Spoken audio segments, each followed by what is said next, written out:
Welcome to Riverside TV, sponsored by Riverside Collectibles.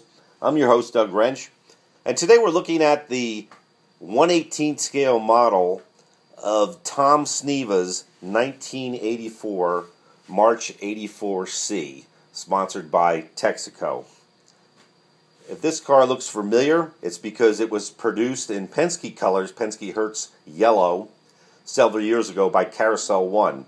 This is the same model, made from the same dies, produced by another company now that they've ceased production. Carousel One has ceased production. So this is the same mold, a continuation of cars they would have produced if they stayed in business. So it's nice to see these back. The March, really the epitome of the ground effect car from the 1980s. It really, spelled the end for the American-made cars when Lola and March came over with basically Lotus ground effects technology from Colin Chapman's cars and applied that to Indianapolis.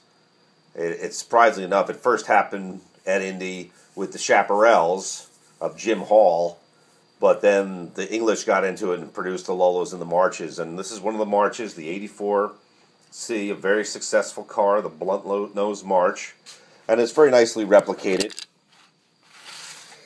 Not a car that was very flashy when it's new, so you can see it's got the flat black suspension arms and the aero type tubing. There's the graphics on the nose. It's got the flat black magnesium wheels.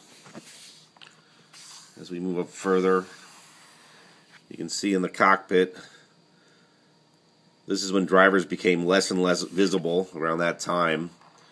The tire body section comes off this car, so you can see the monocoque chassis. Nicely replicated, the brake master cylinders and the clutch master cylinders. Details right down to the belts, very nicely done. The molded seat. The Cosworth turbocharged V8, twin overhead cam, gearbox. Now, one of our earlier reviews we just did recently was of the 1973 STP Eagle. Now, if you look at this car, this difference in the wings is tremendous. The Eagle had like a dinner dining room table for a wing. This has a much, much smaller wing by the regulations.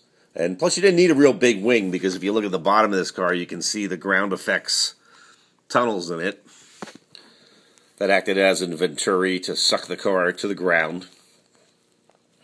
You can see the wishbone suspension in the back with the aero streamlined tubing. So this is a brand new model. They are available. They are in stock. Very nice to see these back again in 1/18 scale. Fills a void in the market for diecast models that no one else really competes to make Indy cars of these vintages, so it's nice to see this made, and just very, very nicely done. Thanks for watching, and we'll see you next time on Riverside TV.